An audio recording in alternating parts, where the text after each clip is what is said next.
Hello everyone, welcome back to my channel. आज के video में हम डिस्कस करेंगे physiology of cell, BSc nursing first semester. अगर मैं बात करूँ, सबसे ज़्यादा स्टूडेंट्स को डाउट आता है एनाटॉमी ऑफ फिजियोलॉजी में। बट अगर आपका ये डाउट क्लियर हो जाए बुक से रिलेटेड, तो आपका जो कॉन्सेप्ट है वो भी क्लियर हो जाएगा।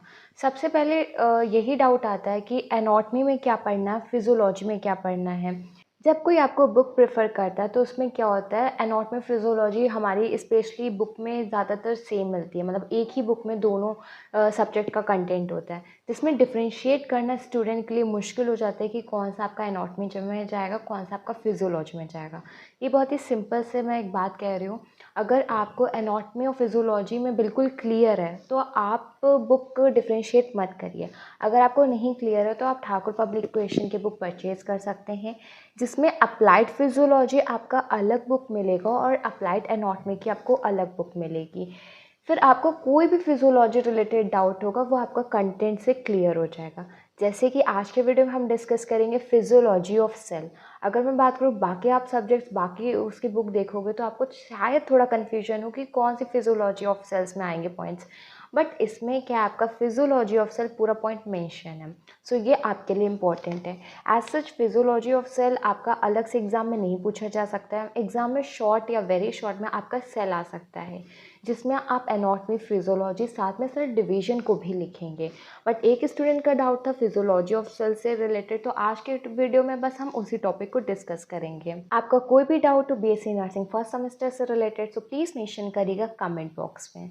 तो सबसे पहले अगर मैं बात करूँ सेल की फिजियोलॉजी, तो अगर आपके एग्जाम में वेरी शॉर्ट में कभी भी सेल फिजियोलॉजी भी अगर पूछ लिया गया है तो सबसे पहले आप लिखेंगे सेल की डेफिनेशन। सेल की डेफिनेशन लिखने के बाद में आप फिजियोलॉजी लिखेंगे। फिजियोलॉजी का मेन मतलब क्या होता है, फंक्शन। अब हम लोग लिखेंगे सेल के फंक्शन, दैट इज। अब सबसे पहले आपका अगर आ रहा है तो आप लिखेंगे इंट्रोडक्शन, जिसमें आप लिखेंगे जो सेल फिजियोलॉजी है वो आपको बताती है कि कैसे मैकेनिज्म है, कैसे बायोलॉजिकल प्रोसेस है जो आपकी बॉडी में अकर्स होते हैं।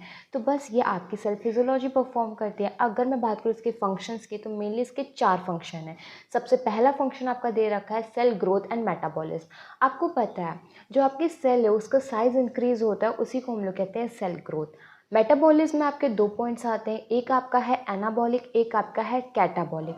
एनाबॉलिक को और कैटाबॉलिक आप बहुत बार पढ़ोगे, आपको पता है। जो आपका कैटाबॉलिक होता है वो मेनली क्या होता है, जो आपका कॉम्प्लेक्स मॉलिक्यूल होता है उसको ब्रेक डाउन करके आपके सिंपलर मॉलिक्यूल बनते हैं। लेकिन एनाबॉलिक में क्या होता है, यही सिंपलर मॉलिक्यूल आपके बाइंड अप जुड़ के क्या बनते हैं, कॉम्प्लेक्स मॉलिक्यूल बनते हैं।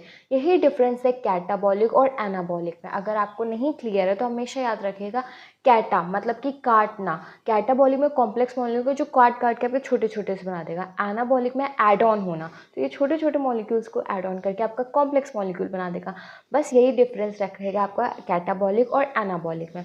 एनाबॉलिक में आपको एनर्जी रिक्वायर होगी, क्यों? क्योंकि आप ये सारे मॉलिक्यूल्स को बाइंड अप करके कॉम्प्लेक्स मॉलिक्यूल बनाएंगे। लेकिन कैटाबॉलिक में आपकी एनर्जी रिलीज आउट होगी। तो यही आपका पहला पॉइंट है जो सबसे पहले आप फिजियोलॉजी ऑफ सेल में लिखेंगे, वो आपका है ग्रोथ और मेटाबॉलिज्म। फिर आपका दूसरा पॉइंट आता है सेल डिवीजन। अगर मैं बात करूँ सेल डिवीजन होता क्या है, तो सबसे पहले इसमें आपकी एक मदर सेल होती है जो स्प्लिट करके आपके 2 डॉटर सेल्स बनाती है। सिंपली यही होता है सेल डिवीजन। अगर सेल डिवीजन ना हो तो रिप्रोडक्शन, जो वेजिटेटिव रिप्रोडक्शन हो रहा है, जो आपकी ब्रीडिंग की ग्रोथ हो रही है, जो आगे आपकी हेरिडिटरी चल रही है, जेनेटिक्स चल रही है, वो रुक जाएगी। तो सेल डिवीजन आपको पता है कितना इंपॉर्टेंट है। और सेल डिवीजन में आपको पता है कि माइटोसिस आते हैं, मियोसिस आते हैं, क्यों वो इंपॉर्टेंट है। तो वो सारे पॉइंट आप सेल डिवीजन में लिख देंगे। सेल डिवीजन में आपका एक इम्पॉर्टेंट पॉइंट आता है, दैट इज़ रेप्लिकेशन। तो रेप्लिकेशन एक प्रोसेस होता है जिसमें आपका जो सिंपल कॉपी होती है वही रेप्लिकेट करके आपकी डिफरेंट कॉपी में कन्वर्ट हो जाती है। वर्जन सेम रहता है। फिर आपका आता है थर्ड पॉइंट जो आपका फिजियोलॉजी ऑफ सेल में है, दैट इज़ प्रोटीन सिंथेसिस। अगर मैं बात करूँ, यह आपका within of the cell होता है। इसमें सिर्फ और सिर्फ आपके 2 मेजर स्टेप्स होते हैं, that is translation and transcription. दोनों का मेन वर्क है कि प्रोटीन का बनना। प्रोटीन आपका कहाँ बनेगा, विद इन ऑफ सेल्स बनेगा। क्लास 12th में जब आपने जेनेटिक्स यूनिट पढ़ी होगी तब आपने बहुत डिटेल में पढ़ा होगा ट्रांसलेशन और ट्रांसक्रिप्शन को।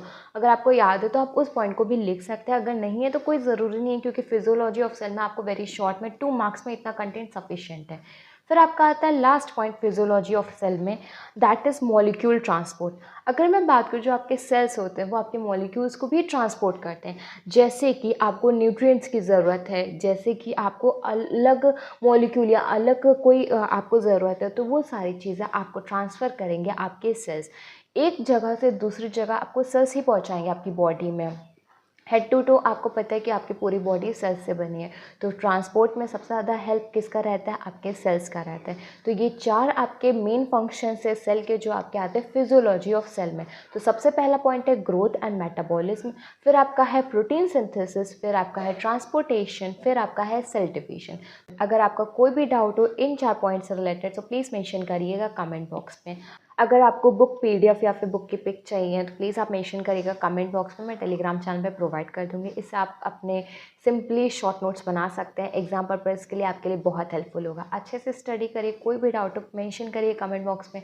बस अपने डाउट्स को क्लियर करते रहिए, एग्ज़ाम आपका अच्छे से हो जाएगा। कोई भी टेंशन लेने की ज़रूरत नहीं है, स्टेप बाय स्टेप अच्छे से स्टडी करिए। सिलेबस है, कंटेंट है, बुक्स हैं, वीडियोज़ लेक्चर्स हैं, आपको फ्री टेलीग्राम चैनल पर मॉडिफाइड नोट्स मिल जाते हैं, पीडीएफ फॉर्म में बुक मिल जाती है, तो सारी चीज़ें अवेलेबल है। बस अच्छे से स्टडी करिए, रिसोर्सेज आपके पास हैं, बस रिज़ल्ट आपका लाना है। तो बस अच्छे से स्टडी करिए, रिज़ल्ट आपका आ जाएगा। रिज़ल्ट की एग्ज़ाम की इतनी स्ट्रेस मत लीजिए।